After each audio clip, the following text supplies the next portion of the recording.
عليكم ورحمة الله وبركاته. وعليكم السلام ورحمة الله وبركاته. আপনারা সকলে ভালো আছেন? আলহামদুলিল্লাহ।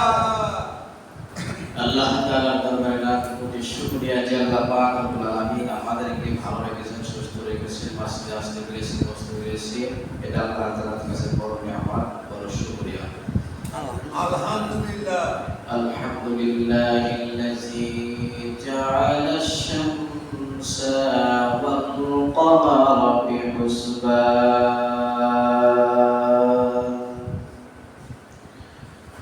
ওয়ান নাজমা ওয়াশ-শাজারা ইয়াসজুদান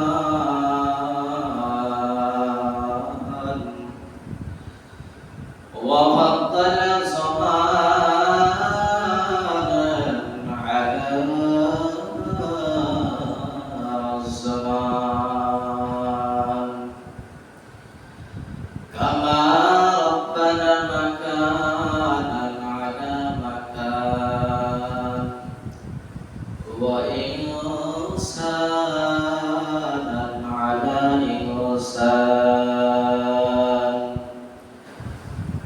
ونشهد أن سيدنا وسندنا وحبيبنا وحبيب ربنا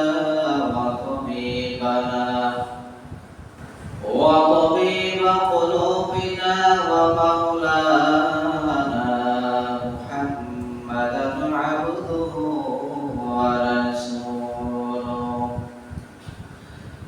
الذي أرسله الله تعالى بالحق بشيرا ونذيرا وداعيا إلى الله بإذنه وسراجا منيرا أما بعد فأعوذ بالله من الشيطان الرجيم بسم الله الرحمن الرحيم يا أيها الذين آمنوا اتقوا الله حق تقاته ولا تموتن إلا وأنتم مسلمون وقال الله تعالى يا أيها الذين آمنوا اتقوا الله وكونوا مع الصادقين وقال الله تعالى يا أيها الذين آمنوا اذكروا الله ذكرا كثيرا وسبحوه بكرة وأصيلا وقال رسول الله صلى الله عليه وسلم المرء مع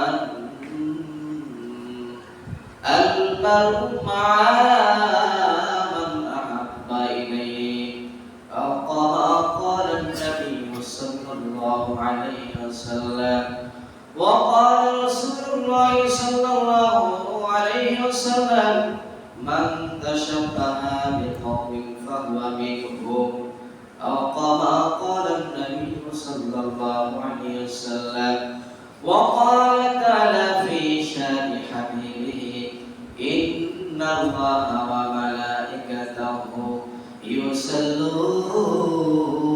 يصلون على النبي يا أيها الذين آمنوا صلوا عليه وسلموا تسليما اللهم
كشف الدجى بجماله حسنه جميع خصاله صلوا عليه وآله আলহামদুলিল্লাহ আল্লাহ পাকের দরবারে লাখ কোটি শুকরিয়া যে আল্লাহ পাক রব্বুল আলামিন আমাদের অত্যন্ত দয়া করে মায়া করে ভালোবেসে দীর্ঘ একটি সপ্তাহ পরে আল্লাহ তাআলা আমাদেরকে সুস্থতার সহিত আবার পবিত্র জুমার মসজিদে পবিত্র জুমার নামাজ আদায়ের জন্য আশা বসার তৌফিক দান করেছেন এর জন্য শুকরিয়া আদায় করি আলহামদুলিল্লাহ। আল্লাহ রাসূল সাল্লাল্লাহু আলাইহি ওয়াসাল্লাম বলেছেন তোমরা বেশি বেশি করে নেক কাজের প্রতিযোগিতা করো এবং বেশি বেশি করে নেককার মানুষের সাথে উঠা বসা করো। নবী আলাইহিস সালাতু ওয়াসসালাম বলেন যে প্রত্যেক দিন হইল একবার হইল নেককার মানুষের মজলিসে তোমরা যাওয়া আসা করো, নেককার মানুষের মজলিসে তোমরা যাওয়া আসা করো। আল্লাহ তাআলা আমাদেরকে বলে দিয়েছেন ইয়া আইয়ুহাল্লাযীনা আমানুল্লাহ, হে ঈমানদারগণ তোমরা আমি আল্লাহ তাআলাকে ভয় করো, ওয়াকুনু মা'আস সালিহিন, আর তোমরা নেককার মানুষের কি হও বন্ধু হও, নেককার মানুষের কি হও বন্ধু হও, আল্লাহ ওয়ালাদের বন্ধু হও, বুজুর্গ মুত্তাকিন মানুষের তোমরা কি হও বন্ধু হও। তাহলে অন্য এক জায়গার ভিতরে এটা একটা বাক্য আকারে বলেছেন যে সৎ সঙ্গে সর্বনাশ আর অসৎ সঙ্গে সর্বনাশ। এইজন্য বেশি বেশি করে আল্লাহ ওয়ালাদের সুহবাতে যাওয়ার জন্য বলেছে, বেশি বেশি করে ভালো মানুষের সংস্পর্শে থাকার জন্য বলেছে। তাহলে আগের জামানার ভিতরে মানুষ নেককার মানুষ ছিল বেশি, বদকার মানুষ মিথ্যুক মানুষ খুঁজে পাওয়া যায় না, খারাপ মানুষ গ্রামের ভিতরে খুঁজে পাওয়া যায় না, এখন ভালো মানুষ খুঁজে পাওয়া যায় না। তাহলে আমরা বেশি বেশি করে কি করব নেককার মানুষদের সোহবাতে যাই, নেককার মানুষের কি করব সোহবাতে যাই, বদকার মানুষের সাথে উঠা বসা করব না, কারণ বদকার মানুষরা মানুষকে খারাপ বানায় আর নেককার মানুষরা জান্নাতের পথ দেখাইবে, ঠিক না? এবং অন্য আয়াতের ভিতরে আল্লাহ তাআলা বলেন ইয়া আইয়ুহাল্লাযীনা আমানু যিকুরুল্লাহা যিকরান কাসীরা ওয়া সাব্বিহুহু বুকরাতাও ওয়া আসিলা। আল্লাহ পাক রব্বুল আলামিন আমাদেরকে বলেন হে ইমানদার বান্দাবান্দিগণ তোমরা বেশি বেশি পরিমাণে কি করো জিকির করো, কি করো জিকির করো। নবী আলাইহিস সালাতু ওয়াসসালামের কাছে সাহাবায়ে কিরামরা জিজ্ঞাসা করছে ইয়া রাসূলুল্লাহ ইয়া হাবিবাল্লাহ বেশি বেশি জিকির করব এটা কতটুকু পরিমাণে কতক্ষণ পর্যন্ত? তখন আল্লাহ রাসূল সাল্লাল্লাহু আলাইহি ওয়াসাল্লাম বলেন যে তোমরা এই পরিমাণ এত পরিমাণে জিকির করবা মানুষ তোমাদেরকে দেখলে পাগল বলবে। কি বলবে? মানুষ তোমাদেরকে দেখলে পাগল বলবে যে এই ব্যক্তি সব সময় খালি একটা নামই করতেছে একটা নামই করতেছে, খালি মুখ থেকে কি জানি বলতেছে জিকির করতেছে। হ্যাঁ, এই মানুষটা কি কোন দুনিয়ার কোন পাগল নয়, এই মানুষটা একমাত্র কার পাগল? আল্লাহর পাগল। আল্লাহকে ডাকলে দুনিয়ার পাগল না আল্লাহর পাগল? আল্লাহকে ডাকলে আল্লাহর জিকির করলে মানুষ কি বলবে? কোন মানুষের পাগল না আল্লাহর পাগল? হ্যাঁ, আল্লাহর জিকির করলে আল্লাহর পাগল হওয়া যাবে, ঠিক না? তাহলে আল্লাহ তাআলার বেশি বেশি জিকির করতে করছে যে এই পরিমাণে এত পরিমাণে জিকির করবা যে তোমাদেরকে মানুষ দেখলে বলবে কি এই লোকটা একটা পাগল। হ্যাঁ, আমি পাগল। কিসের পাগল? কার পাগল? আল্লাহর পাগল। আর এটা দুনিয়াতে সবাই পাগলের দল, ঠিক না? কেউ নারীর পাগল, কেউ গাড়ির পাগল, কেউ ঘরের পাগল, কেউ অর্থ সম্পদের পাগল, আবার কেউ আখিরাতের পাগল, জান্নাতের পাগল, আল্লাহ এবং রাসূলের পাগল, ঠিক না? সবাই পাগলের দল। তাহলে বেশি বেশি পরিমাণে কি করতে হচ্ছে? আমাদেরকে জিকির করার জন্য বলছে। আমরা তো জিকির করি না, আমাদের জবান থেকে আমাদের মুখ থেকে এখন জিকির বাইর হয় না। নেককারদের সোহবতে বেশি বেশি যাওয়ার জন্য বলছে। আমরা নেককার মানুষের সাথে চলি না, আমরা বদকার মানুষের সাথে করি বন্ধুত্ব করি, আমরা দল ভালো করি, ভারী করে আমরা যেটা হক সেটাকে বেহক বাড়ায় দেই, যেটা হালাল সেটাকে হারাম বাড়ায় দেই। আমরা যদি এই দলের ভিতরে থাকি তাহলে আমরা ভালো হতে পারবো না, আমরা খারাপের দিকেই যাব। খারাপ মানুষের সাথে চলা যেমন একমাত্র নেককার মানুষের সংস্পর্শে থাকলে এই মানুষটা খারাপ মানুষের ভালো মানুষের পর্যন্ত হইয়া যাবে। এরপরে আগের জমানার মানুষ তাদের জবান থেকে কোন একটা কাজ যদি হইতো, ভালো একটা কাজ হইলে এই মানুষের জবানের থেকে বের হইতো আলহামদুলিল্লাহ, ঠিক না? এখন আমাদের জবান থেকে আলহামদুলিল্লাহ বাইর হয় না। এই ব্যক্তি এত ভালো ভালো খাবার খাচ্ছে, এত শান্তিতে আরামে জীবন কাটতেছে, তারপরে জিজ্ঞাসা করলে মনে করেন যে খুবই অসুস্থর ভিতরে আছে, দুর্বল ভিতরে আছে, পেরেশানির ভিতরে আছে, এই ব্যক্তির জবান থেকে আলহামদুলিল্লাহ বাইর হয় না। আলহামদুলিল্লাহ বাইর হয় না। আলহামদুলিল্লাহ মানে কি? সমস্ত প্রশংসা আল্লাহর জন্য। যে ব্যক্তির মুখ থেকে আলহামদুলিল্লাহ বাইর হইবে ওই ব্যক্তিকে আল্লাহ পাক রব্বুল আলামিন নিয়ামতগুলো বাড়ায় দিবে। তাহলে আলহামদুলিল্লাহ এটা বলতে কিন্তু কোনো কষ্ট নাই, কষ্ট নেই। যখন জিজ্ঞাসা করে ভাই কেমন আছেন, তখন বলতে হবে আলহামদুলিল্লাহ। আলহামদুলিল্লাহ আপনি দুঃখে শান্তি থাকবেন, আলহামদুলিল্লাহ সুখে থাকবেন, আলহামদুলিল্লাহ সর্ব অবস্থায় আলহামদুলিল্লাহ বলতে হবে। কারণ এই আলহামদুলিল্লাহ যদি না বলেন, এই আলহামদুলিল্লাহ দিয়ে যদি শুকরিয়া আদায় না করেন, আল্লাহ পাক রব্বুল আলামিন দেখেন আল্লাহ পাক যেই নিয়ামত আপনাকে দিয়েছে এই নিয়ামতগুলো আল্লাহ তাআলা অটোমেটিক আপনার থেকে ছিনিয়ে নিয়ে যাবে। আল্লাহ তাআলা আপনাকে বিশাল বিশাল আযাবের ভিতরে গ্রেফতার করবে। তাহলে আলহামদুলিল্লাহ বেশি বেশি বলবো। এরপরে আলহামদুলিল্লাহ এত পরিমাণে করব, এত পরিমাণে করব, যখন কোনো ভালো কাজ করব, যখন এই যে অবস্থায় থাকবো ওই সময় আল্লাহ তাআলার শুকরিয়া আদায় করব, আলহামদুলিল্লাহ বলবো। আমরা হলাম আখির নবীর উম্মত, যদি শুকরিয়া আদায় না করি, আগের জামানার ভিতরে মানুষ না শুকরিয়া করার কারণে আল্লাহ পাক রব্বুল আলামিন সাথে সাথে আযাব দিয়েছে, গজব দিয়েছে। কিন্তু আমরা হইলাম আখির নবীর উম্মত, এই আখির নবীর উম্মত হওয়ার কারণে আমরা এত অপরাধ করি, এত জুলুম করি, এত নাশকরিয়া করি, তারপর আল্লাহ পাক রব্বুল আলামিন আমাদেরকে আযাব গজব দেয় না, ঠিক না? হ্যাঁ, আগের জামানার ভিতরে যখনই নাশকরিয়া করত তখনই আল্লাহ তাআলা সাথে সাথে আযাব গজব দিয়া সব শেষ করে দিত। আর এখনকার জামানার ভিতরে আখির নবীর উম্মতের খাতিরে আমরা কত নাফরমানি করতেছি, নাফরমানি করতে করতে করতে করতে করতে করতে আমাদের সীমা বাইরে হয়ে যাইতেছে। আমরা সীমা লঙ্ঘন করতে করতে করতে করতে আমাদের জীবন শেষ হয়ে যাইতেছে। তারপরে আমার আল্লাহ পাক রব্বুল আলামিন আযাব গজব দিয়া আমাদেরকে ধ্বংস করে না।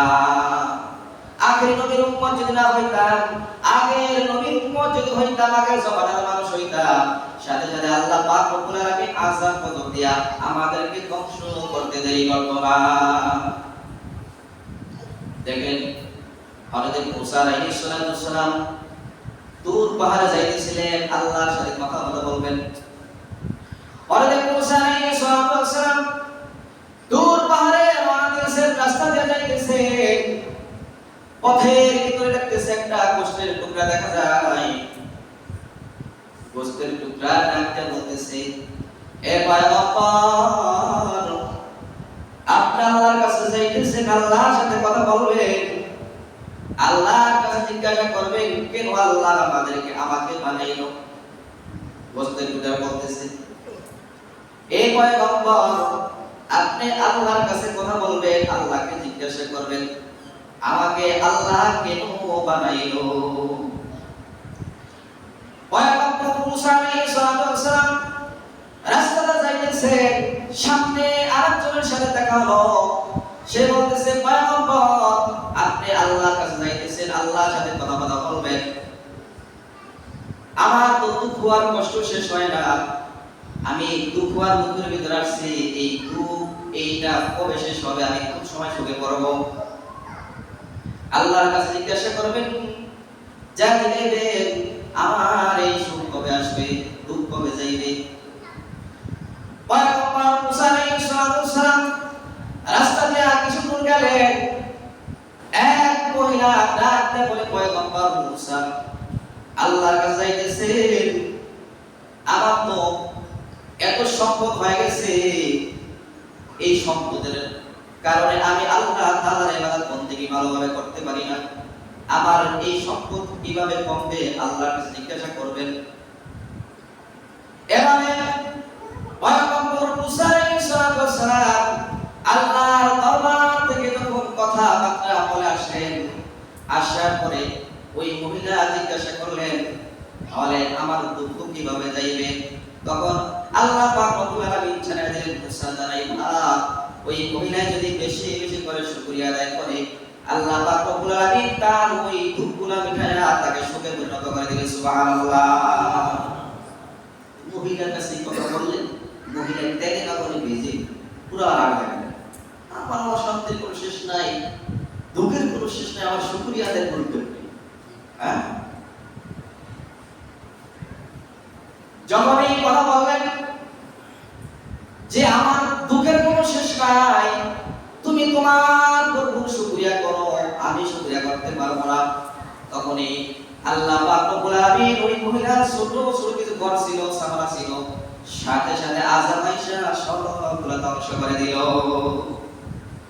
কি লেখা দিল? শুকরিয়া আদায় করে নাই। যদি শুকরিয়া আদায় করতো, আল্লাহ পাক রব্বুল আলামিন তাকে আরো বাড়ায় দিত। এবার যখন মুসা আলাইহিস সালাম চলে আসলেন, ওই যে গোশতের টুকরা, সে জিজ্ঞাসা করলেন, এ পয়গম্বর, আমার সম্পর্কে আল্লাহর কাছে কি জিজ্ঞাসা করছে? কেন আমাকে আল্লাহ তাআলা বানাইলেন? তখন মুসা নবী বলেন, শোনো, তোমাকে আল্লাহ তাআলা অযথা বানায় নাই, অনর্থক বানায় নাই। জাহান্নামের ভিতরে একটা ছিদ্র আছে, জাহান্নামের ভিতরে একটা ছিদ্র আছে, এই ছিদ্রটা হাসরের ময়দানে তোমার দ্বারা আল্লাহ তাআলা বন্ধ করবেন। জাহান্নামের ভিতরে একটা ছিদ্র আছে, এই ছিদ্রটা তোমার দ্বারা আল্লাহ তাআলা বন্ধ করবে। এই গোশতের টুকরার সাথে সাথে আলহামদুলিল্লাহ বললেন, সকলে বলেন আল্লাহু আকবার। আল্লাহু আকবার। যখন আলহামদুলিল্লাহ বললেন যে আল্লাহ পাক রব্বুল আলামিন আমাকে কোন দুনিয়ার কাজের জন্য বানায় নাই, আল্লাহ মহব্বত করে আমাকে জাহান্নামের ছিদ্র বন্ধ করার জন্য বানাইছে, তাহলে আল্লাহ পাক রব্বুল আলামিন আমাকে যেই জন্য বানাইছে আমি শুকরিয়া আদায় করি নাই। শুকরিয়া আদায় করতে দেরি আল্লাহ পাক রব্বুল আলামিন ওই গোশতের টুকরার ভিতরে হাত পা গজাইতে দেরি হয় না। ওই গোশতের টুকরার ভিতরে হাত পা গজায়া আল্লাহ তাআলা তাকে একটা মানুষে পরিণত করে দিলেন। এই জন্য শুকরিয়া করতে হবে কিনা? শুকরিয়া করছে, এই জন্য আল্লাহ তাআলা তাকে, সে চিন্তা করছে আল্লাহ তো আমাকে জাহান্নামের ছিদ্র বন্ধ করার জন্য বানাইছে, আর দুনিয়ার সকল মানুষ বানাইছে দুনিয়ার কাজের জন্য, আর আল্লাহ পাক রব্বুল আলামিন আমাকে মহব্বত করিয়া ওই জাহান্নামের ছিদ্রটা বন্ধ করার জন্য বানাইছে। আল্লাহ যেভাবে যেই জন্যই বানাক না কেন, আমি আল্লাহ তাআলার শুকরিয়া আদায় করি নাই। সাথে সাথে আল্লাহ পাক রব্বুল আলামিন গোশতের টুকরার ভিতরে হাত পা বানায়া মানুষ পরিণত করে দিয়েছে। হ্যাঁ, এজন্য শুকরিয়া আদায় করতে হবে কিনা? এরপরে দেখেন, আমরা সকল কাজের ভিতরে, আমাদের কাজের ভিতরে, আমাদের কর্মের ভিতরে, আমাদের কামাই রোজগারের ভিতরে বরকত নাই কেন? আমাদের কামাই রোজগারের ভিতরে বরকত নাই এই জন্য নবী আলাইহিস সালাম বলেন, যেই কাজ শুরু করা হয় বিসমিল্লাহ ছাড়া সেই কাজের ভিতরে কোনো বরকত নাই। আসেনি? যেই কাজ বিসমিল্লাহ ছাড়া শুরু করা হয়, যেই খাবার বিসমিল্লাহ ছাড়া খায়, ওই খাবারের ভিতরে বরকত নাই, ওই খাবারের ভিতরে বরকত নাই, ওই খাবারগুলো সিনায় নেয় মিস্টার শয়তান। এই জন্য যখন এই খাবার খাওয়া শুরু করব, সাথে সাথে বিসমিল্লাহ বলে খাবার শুরু করব। তাহলে বিসমিল্লাহ বললে এই খাবারের ভিতরে বরকত দিবে কে? যখন আমি মসজিদে ঢুকবো বিসমিল্লাহ বলে ঢুকবো, আল্লাহ গুনাহ মাফ করে দিবে। যখন বাইর হইব বিসমিল্লাহ বলে বাইর হইব, ঠিক কি না?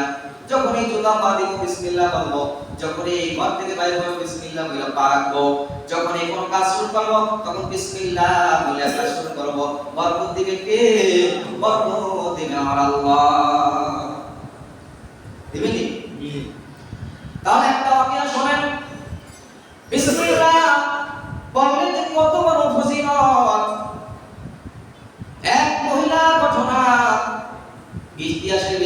যান, এক মহিলা প্রত্যেকটা কাজের শুরুতে বিসমিল্লাহ বলে।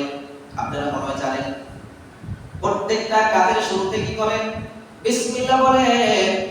যখন এই ঘরের ভিতরে ঢোকে, তারা যখন খুলবে তখন বিসমিল্লাহ বলেন, চাবিটা বাইর করে। তারা যখন খুলতে যায় বিসমিল্লাহ বলে, আবার যখন চাবিটা রাখবে বিসমিল্লাহ বলে রাখবে, আবার যখন বাইর হইবে আবার বিসমিল্লাহ বলে তারা খুলবে। এইভাবে প্রত্যেকটা কাজের ভিতরে হার সময় সে বিসমিল্লাহ বলে বলে কাজ শুরু করেন। প্রত্যেকটা কাজের ভিতরে বিসমিল্লাহ।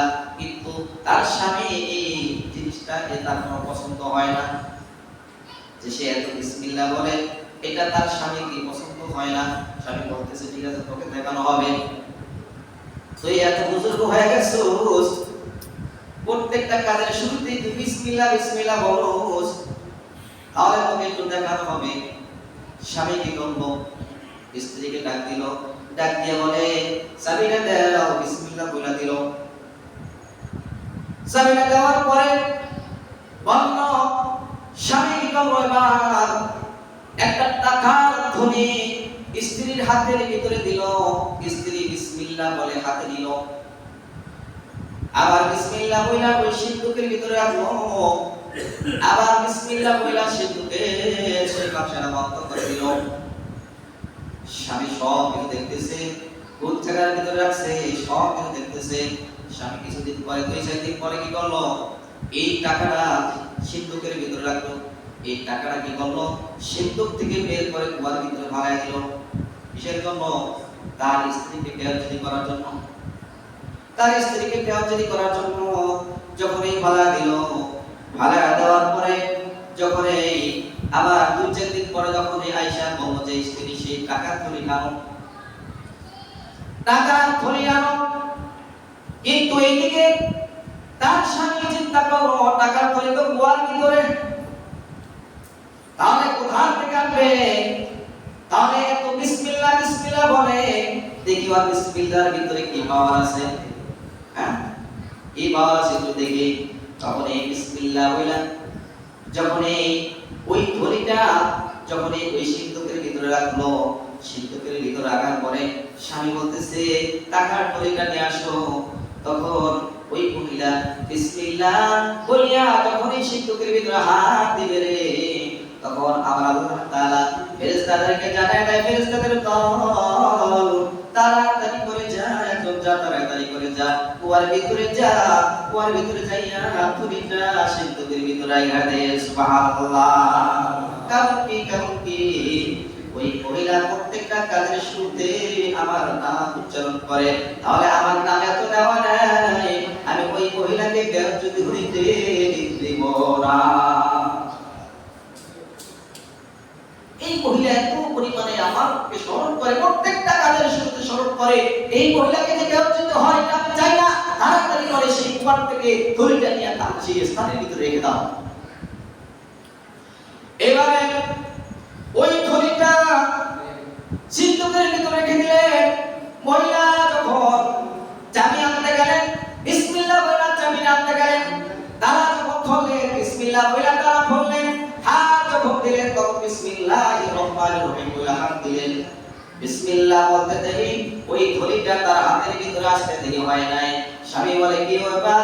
আমি তো কুয়ার ভিতরে ভরা দিয়েছিলাম থলিটা, এখানে আমার কিভাবে আসলো? ওই স্বামীও বিসমিল্লাহ বলা শুরু করে দিল। এজন্য বিসমিল্লাহ বলবেন কিনা? প্রত্যেকটা কাজের শুরুতে বরকত দিবেন কে? আল্লাহ। কে দিবে বরকত? আল্লাহ। বরকত নাই কেন? বিসমিল্লাহ নাই, জিকির নাই, আল্লাহর স্মরণ নাই, এই জন্য আমাদের ঘরের ভিতরে শান্তিও নাই, আসেনি। এরপরে আরেকটা বিষয় নবীজি বলেছেন, ওয়া ইতআম, তোমরা কি করবা? তোমার ভাই বোনদেরকে, আত্মীয় স্বজনদেরকে বেশি বেশি করে দাওয়াত খাওয়াইবা, খানা খাওয়াইবা। ওয়া ইতআম, খানা খাওয়ার জন্য নবীজি বলেছে, খানা খাওয়া এটা কিন্তু একটা ইবাদত। ভাই ভাইকে দাওয়াত করে খানা খাওয়াও। আমরা কিন্তু খানা খাওয়াই না। আগের সেই জমানার কাফেররা কিন্তু দাওয়াত করে করে মানুষদেরকে খাওয়াইছে। এই স্বভাবটা কিন্তু এখনো সেই বেঈমান কাফেরদের ভিতরে আছে, কিন্তু মুসলমানদের ভিতরে নাই। মুসলমানদের থেকে আস্তে আস্তে অনেক লোকটা যাইতেছে। মুসলমান কি করে? শুধুমাত্র ঈদের দিন খাওয়ায় নাকি? মুসলমানেরা শুধু ঈদের দিন খাওয়ায়, আর খাওয়ায় কোন দিন? যখন মানুষ মারা যায় তিন দিন যখন হয় তখন খাওয়ায়, আর 3 বছরের ভিতরে কোনো খাওয়া দাওয়ার ব্যবস্থা করে না, করেনি। আবার 40 করে 40 দিন পরে খাওয়ায়, আর 40 বছরের ভিতরে খাওয়ায় না। এমন কিন্তু আমাদের মুসলমানের ভিতরে এখন চলতেছে।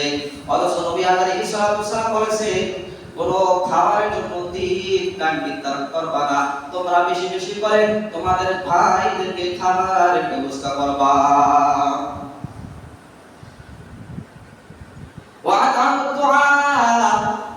তোমরা বেশি পরিমাণে খানা খাওয়াইবা। এটা কাফেরদের ভিতরে ছিল।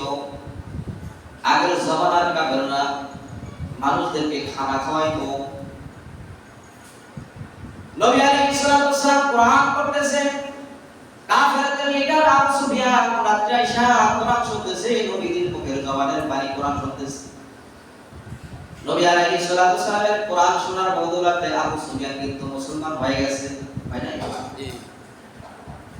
কোরআন শোনার মহব্বতের বদৌলতে আবু সুফিয়ান মুসলমান হয়ে গেছে। আবু জেহেল কিন্তু কোরআন শুনতে আসতো, আবু লাহাব হয়তো শাইব হয়তো, এরা কিন্তু মক্কার ভিতরে সবথেকে বড় জালেমদের লিডার ছিল, জাহান্নামী মানুষ ছিল। এই যে উকবার কথা আপনারা জানেন, ওলিদের মেয়ে মুগীরা আপনারা জানেন, এরা হলো মক্কার ভিতরে সবথেকে জালেম বড় দুশমন ছিল মুসলমানের। নবীর সবথেকে বড় দুশমন ছিল এই আবু জেহেল, আবু লাহাব, উতবা, শাইবা, ওলিদের মেয়ে মুগীরা। এরা মক্কার ভিতরে ছিল, এরা কিন্তু ব্যবসা করত, সিরিয়ার জমিনের ভিতরে ব্যবসা করত।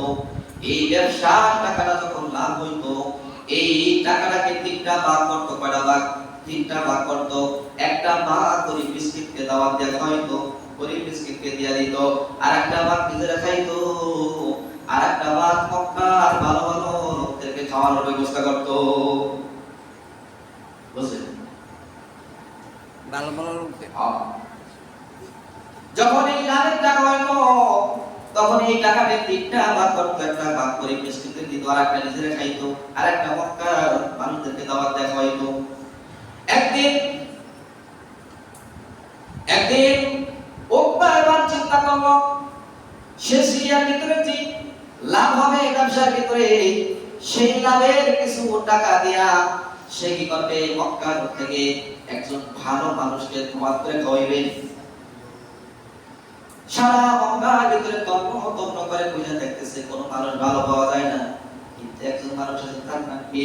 মুহাম্মাদুর রাসূলুল্লাহ সাল্লাল্লাহু আলাইহি ওয়াসাল্লাম। সে চিন্তা করছে যে মক্কার ভিতরে ভালো মানুষ নাই, কিন্তু একজন আছে, কে? মুহাম্মদ সাল্লাল্লাহু আলাইহি ওয়াসাল্লাম। তাকে একটু দাওয়াত করে কি আমি খাওয়াই। ঘটনা অনেক বড়। এই মুহাম্মদ সাল্লাল্লাহু আলাইহি ওয়াসাল্লামকে দাওয়াত দেয়া খাওয়াইবে উকবা। এই উকবা যখন মুহাম্মদ সাল্লাল্লাহু আলাইহি ওয়াসাল্লামকে দাওয়াত দেয়া খাওয়াইবে, মুহাম্মদ সাল্লাল্লাহু আলাইহি ওয়াসাল্লামের কাছে গেলেন, যা বলেন, ইয়া মুহাম্মদ, আব্দুল্লাহ পুত্র মুহাম্মদ, তোমাকে আমি একটু দাওয়াত করব, 2 লোকমা খাবার তোমাকে খাওয়াইব, 1 লোকমা খাবার খাওয়াইব, তোমার সঙ্গীদেরকে নিয়ে যাইবা। মুহাম্মদ রাসূলুল্লাহ সাল্লাল্লাহু আলাইহি ওয়াসাল্লাম দাওয়াত গ্রহণ করলেন। দাওয়াত পাওয়ার পরে যখন এই উকবার বাড়িতে আসলেন, উকবার বাড়িতে আসার পর উকবা এদিকে ব্যাগ ভর্তি করে খাবার পাকাইছে। মুহাম্মদকে খাওয়াইবে, তার সাথীদেরকে খাওয়াইবে। নবী আলাইহিস সালাম আসার পরে খানা খাইবেন, হাত ধুইলেন, বিসমিল্লাহির রহমানির রহিম বলে প্লেটের ভিতরে হাত রাখলেন। আল্লাহ পাক রব্বুল আলামিন সাথে সাথে জিবরাইলের মাধ্যমে জানালেন, জিবরাইল তুমি এবার কি করো? এবার উকবাকে কালিমার দাওয়াত দাও। কালিমার কি করো? দাওয়াত দাও। তাহলে কালিমার দাওয়াত দিলেন। কালিমার দাওয়াত দিলেন, বলতেছে তোমার বাড়িতে খাবার খাবো ঠিক আছে, কিন্তু তোমার বাড়িতে খাবার খাবো সব আছে, তুমি কি করতে হবে? কালিমা পড়তে হবে। এবার সে কালিমা পড়বে, কালিমা পড়বে, যদি কালিমা না পড়ে তাহলে কিন্তু মুহাম্মদ সেখানে খাবে না। আর এখানে মুহাম্মাদের জন্য অনেক খাবারের আয়োজন করছে, সুন্দর সুন্দর খাবারের ব্যবস্থা করেছে। আর এই উকবা কিন্তু মক্কার ভিতরে একজন বড় লিডার। তাহলে মুহাম্মদকে দাওয়াত করার পরে মুহাম্মদ তো শর্ত দিয়ে দিয়েছে কালিমা পড়া লাগবে, কালিমা পড়ার পরে তারপরে খাবে। তখন এই উকবা সে এবার চিন্তা করতেছে মুহাম্মদকে কালিমা পড়ে শোনাইবে, যদি কালিমা না পড়ে তাহলে মুহাম্মদ উঠে যাইবে, তাহলে এই নেতাকে বের যদি করা হবে। আর মুহাম্মদ হলো এই আল আমিন, তিনি কোন সত্যবাদী, সে যেটা বলে সেটাই করবে। এবারে উকবা কি করলো? উমাইয়া এবার কি করলো? আমি ভুল বলছি, উকবা না, উমাইয়া।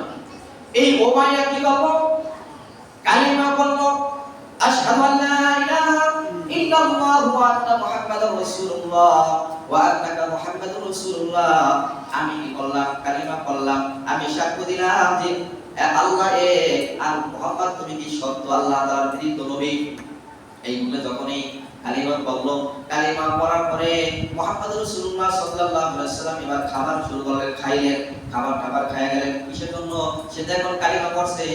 আর মনে রাখবেন, যে ব্যক্তি, যদি কোনো ব্যক্তি ঈমানের সাথে 10 বার নয় 5 বার নয়, ঈমানের সাথে ইয়াকিনের সাথে যদি একবার যদি কালিমা পড়তে পারে, সেই ব্যক্তির পিছনে সকল গুনাহ আল্লাহ মাফ করে দিবেন। কালিমা কয়বার পড়া লাগে? একবার পড়লে তো হয়, কিন্তু কি করতে হবে? ঈমানের সাথে করতে হবে, বিশ্বাসের সাথে করতে হবে। তাহলে মুহাম্মদ রাসূলুল্লাহ সাল্লাল্লাহু আলাইহি ওয়াসাল্লাম যখন এই উমাইয়া কি করলেন? কালিমা পড়লেন, কালিমা পড়ার পরে মুহাম্মদ রাসূলুল্লাহ সাল্লাল্লাহু আলাইহি ওয়াসাল্লাম খাবার খাইলেন, খাবার খায় বাড়িতে চলে গেলেন, তার স্থানে চলে গেলেন। এইদিকে খবর আর সারা মক্কার ভিতরে ছড়ায় গেছে, সারা মক্কার ভিতরে ছড়ায় গেছে। উমাইয়া মুহাম্মাদের দাওয়াতে যায় কি করছে? খাবার খাইছে। আর উমাইয়া মুহাম্মাদের সাথে কালিমা পড়ে মুসলমান হয়ে গেছে। এটা সাংবাদিকরা তার সারা মক্কার ভিতরে ছড়ায় দিয়েছে। বুঝতে পারছেন? সাংবাদিকরা ছড়ায় দিয়েছে, এই সাংবাদিকরা মক্কার ভিতরে ছড়ায় দিয়েছে। এই সনসনি মক্কার সেই নেতা উমাইয়া কি করেছে? মুসলমান হয়ে গেছে, কান 12টা বাজে বানাইছে। এখন কি করা যায়? এই সংবাদটা আবু জেহেল শুনছে। আপনার কিন্তু কিছু বন্ধু বান্ধব আছে না নাই? আমারও কিছু বন্ধু বান্ধব আছে না নাই? তাহলে ওই উমাইয়ার বন্ধু বান্ধব হলো আবু জেহেল, আবু লাহাব, উতবা, মুগীরা, বড় বড় সেই কাফেরদের লিডার। এই কাফেরদের লিডার সবাই শুনলো, উকবাও শুনলো। উকবা শোনার পর, আবু জেহেল সবাই শোনার পরে সকালবেলা সেই উমাইয়ার বাড়ির ভিতরে আসছে। উমাইয়ার যে কলবের বাড়িতে আসছে, আয়েশা বলে, কি রে, তুই নাকি মুহাম্মদকে দাওয়াত করছিস, আবার মুহাম্মদের সেই রিসালাত কালিমা তুই বলে পড়ছিস, তাহলে তুই যে মুহাম্মদের দরবারে গেছস, মুহাম্মদকে দাওয়াত করছিস, আবার তুই কালিমা পড়ছিস, তাহলে তুই মুহাম্মদের সাথে কালিমা পড়ছিস, দাওয়াত করছিস, এটা বড় কিন্তু অন্যায় করছিস রে, এটা বড় অন্যায় করছিস। আমাদের কাছে একটু বললিও না, এরকম বলতেছে, আমাদের কাছে একটু বললিও না, এত তোরে ভালো মনে করি, তুই তো আমার ঘনিষ্ঠ প্রিয় বন্ধু। মদ এক গ্লাস করে আমি খাই, আর এক গ্লাস করে খাওয়াই, তোর সাথে তো বন্ধুত্ব থাকি, হ্যাঁ? চাঁদাবাদের টাকা আমি অর্ধেক বাগে নেই, আর তোর অর্ধেক দেই। তুই তারপরে মুহাম্মদের দরবারে গেলি, আবার যা মুসলমান হয়ে গেলি, হ্যাঁ? তাহলে ঠিক আছে, তুই কালকে থেকে আর আমাদের দরবারের ভিতরে আসতে পারবি না, হ্যাঁ? তোকে বরকত করলাম, তোর মন্ত্রিত্ব বাদ দিয়ে দিলাম, তুই আমাদের সমাজের ভিতরে আসতে পারবি না। এই কথা যখন তার বন্ধুরা, দুষ্ট বন্ধুরা বলল, তখন এই উমাইয়ার যে খলবের জবাব থেকে দেখেন এই নাফরমানটার জবান থেকে কি বের হয়ে যায়, বলতেছে এই শোন, আমি বিশ্বাসের কালিমা পড়ি নাই, ইমানের কালিমা পড়ি নাই, আমি রাজনীতির কালিমা পড়েছি। নাউজুবিল্লাহ। হ্যাঁ, আমি মানব দেখানোর জন্য কালিমা পড়েছি, আমি পলিটিক্সের কালিমা পড়েছি, আমি ইমানের কালিমা পড়ি নাই, লা তুজার কসম খায় বলি রে, আমি এই কালিমা পড়ি নাই, বিশ্বাসের কালিমা পড়ি নাই। আমি মুহাম্মাদের দরবারে যায়া এখন আমি কালিমা যদি না পড়ি, মুহাম্মদ কিন্তু কি করবে, খানা না খাইয়া উঠে যাবে। এই জন্য মুহাম্মদকে বের যদি করা যায় না, এই জন্য আমি কালিমা পড়েছি দেখানোর জন্য। আসলে আমি মন থেকে পড়ি নাই, বিশ্বাসের সহিত পড়ি নাই, ইমানের সহিত পড়ি নাই। হ্যাঁ, এই কথা যখন বললেন তখন তার ওই দলের সকল সঙ্গবাঙ্গ দুষ্টরা মুজাহিদরা তারা বলতেছে, তাহলে তুই যে বিশ্বাসের কালিমা পড়ছ না, এটা আমরা কিভাবে বুঝবো, এটা কিভাবে বুঝবো? তখন বলতেছে, তুই যেই মুক্তিয়া কালিমা পড়েছস, সেই মুক্তিয়া তুই মুহাম্মাদের চেহারার ভিতরে, মুখের ভিতরে তো মারবি, তাহলে মনে করব যে তুই কালিমা বিশ্বাসের কালিমা পড়ছ নাই, তুই আবু বকরের মতো কালিমা পড়ছ নাই, তুই সেই প্রেমিক হস নাই। তাহলে বিশ্বাস করব তুই যদি কি করতে পারো, মুহাম্মাদের সেই চেহারার ভিতরে থুতু মারতে পারো, তাহলে মনে করব তুই সেই রাজনীতির কালিমা পড়েছস। নাউজুবিল্লাহ।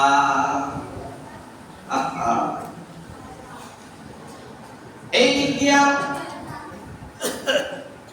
আবু লাহাব, আবু জাহেল, উতবা, শাইবা, ওয়ালিদ ইবনে মুগিরা, উমাইয়া ইবনে খালাব, তারা সবাই মুহাম্মাদের দরবারে চলে আসে। মুহাম্মদ সাল্লাল্লাহু আলাইহি ওয়াসাল্লাম সেদিন দারুন নওয়ার ভিতরে আছে।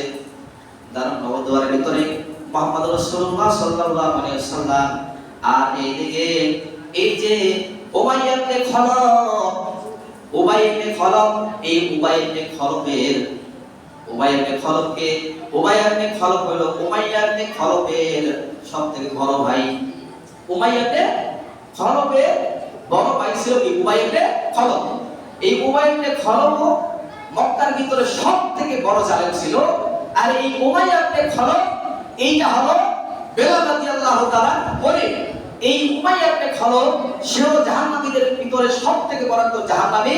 এই উমাইয়া ইবনে খালাব বেলাল রাদিয়াল্লাহু তাআলা কালিমা গ্রহণ করার কারণে এই বেলালকে এত পরিমাণে কষ্ট দিয়েছে যে তার পরনের পোশাকগুলা খুলে লোহার পোশাক পরিধান করে সেই মক্কার ভিতরে মরুভূমির প্রচন্ড ভালো গরমের ভিতরে ফালায়া তারপরে তাকে পাথর চাপা দিয়েছে।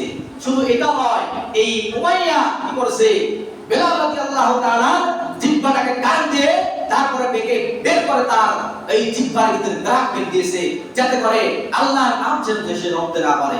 শুধু এটাই নয়, এই উমাইয়া এই বেলাল রাদিয়াল্লাহু তাআলাকে তার আকৃতিতে রশি বাঁধিয়া গ্রামের ভিতরে ছেড়ে দিয়েছে। ছোট ছোট বাচ্চারা তার এই রশি ধরে টানাটানি করছে। এত বড় জালেম, এত বড় জাহান্নামী